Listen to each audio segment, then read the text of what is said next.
Hello again, and welcome to another episode of Math Made Easy. In this episode, I'm going to show you how to find the area of any regular polygon. For the purposes of this lesson, I'm just going to be using the pentagon and the octagon, but know that the formula I'm about to show you works on any regular polygon. Alright, here's the formula. A equals 1/2 A times P. Well, what in the world are these letters, and what do they mean? Well, let me create a pentagon here so that you can see how this formula plays out. Alright, here is a regular pentagon. This A here represents what's called an apothem or apothem. Some people say it differently.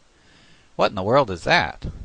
Well, basically, it's like the radius in a circle, but because polygons are not circles, they just give it a different name. It serves the same purpose though. All it is the distance from a center point to anywhere, in this case a side, of the polygon. You can see how it's kind of like a radius there. So we're going to take this distance and multiply it times P. Well, P stands for perimeter. And in a regular polygon, to find the perimeter, we simply add up all the sides. In fact, in any shape, that's what you do. But what's cool about regular polygons is that if we know the length of one side, that length is going to be the same for all the sides. So we can add or multiply. Alright, let's turn this A and P into some numbers, and then run it through our formula to find the area of this pentagon. Okay, so our apothem or apothem is going to be 3 inches long, and just by coincidence, the length of one of our sides is also 3 inches. So let's adjust this 3 inches here. Let's change our A here to a 3. And now let's figure out what our perimeter is so that we can put a number in the place of this P. Once again, to find the perimeter, we can add 3 plus 3 plus 3 plus 3 plus 3, or we can simply multiply 3 times 1, 2, 3, 4, 5, because a pentagon has 5 equal sides, and we get 15. So let's change that P there to 15. Alright, so the P's changed to 15. I put a little multiplication sign there, and I also put these parentheses around just to remind you that you need to do the math that's in the parentheses first before we worry about this half here. Okay, so our first step is going to be 3 times 15.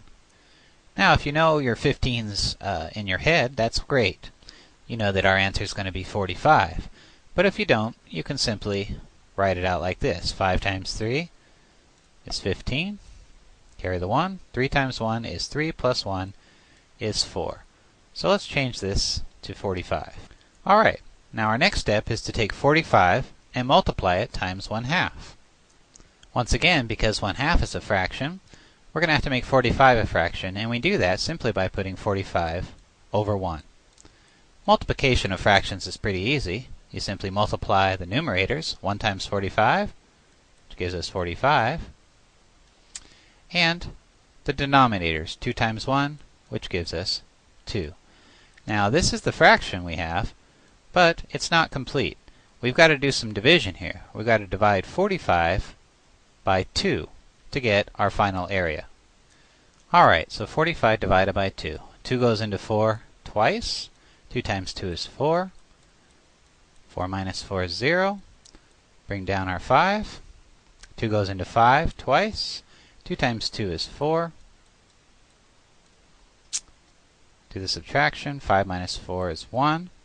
And then we're going to put a little decimal point here, and a decimal point here, and then put the 0. We put that decimal point in because we're going to be having a percentage of a whole, or excuse me, a fraction of a whole, but also we put that in so we don't actually change the value of this 45. By putting 0.0000, we still have the number 45. Alright, we bring down our 0, and now we're going to divide 10 by 2. 2 goes into 10. 5 times 2 is 10. Do subtraction, and we're done. Alright, so our area ends up being 22.5. Alright, but remember we need to add our units, which are inches. And because we're dealing with area, we need to square our units. So the area for this pentagon ends up being 22.5 or 22.5 square inches. Now let's look at one more example using an octagon. Alright, for the octagon, because it's a regular polygon, we're going to be using the same formula. And just as a review, this here, the apothem, is just like the radius, okay, of a circle. It's just half of the distance from one side to the other. That's right across from it.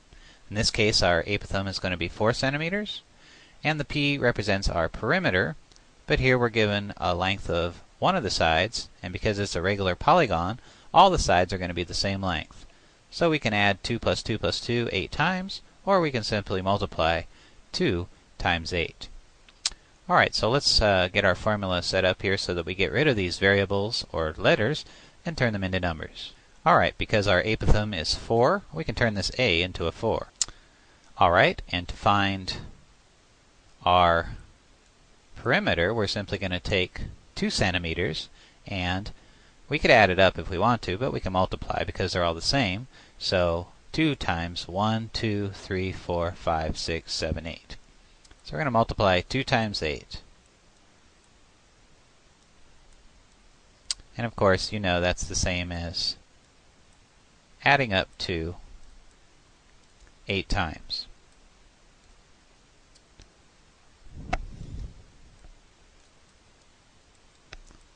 Okay, 2 times 8 is 16, and 2 plus 2 plus 2 plus 2 plus 2 plus 2 plus 2 plus 2 plus 2 plus 2 plus 2 is also 16. So we're going to change that P to a 16. Okay, just like last time, I put in a multiplication symbol there, and also put this 4 times 16 in parentheses to remind you that's what you need to do first before worrying about this half. So our next step, here is to multiply 4 times 16. Now, if you know your 16s in your head, you know this is going to be 64, but if you don't, you can write it out, and that's fine too. 6 times 4 is 24. Put our 4 here, carry our 2. 4 times 1 is 4, plus 2 is 6. So let's change this to 64. Alright, now that we have that 64, we're going to take 1/2 and multiply it times 64.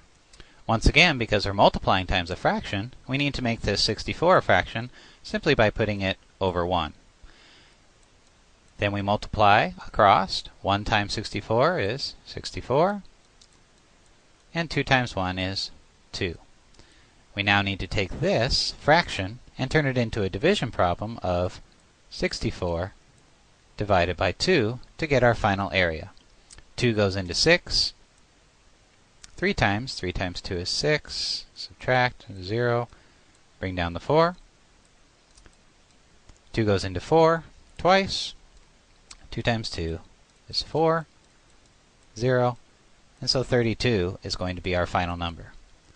Alright, because we're dealing with an area problem here and a measurement problem, we need to include our units, which in this case is centimeters. And because we're dealing with area, we need to square our units. So the area of this octagon ends up being 32 square centimeters. Alright, if you find yourself working with regular polygons a lot, just remember this formula because it works for any of them. Alright, good luck, and hope this helped you, and we'll see you next time.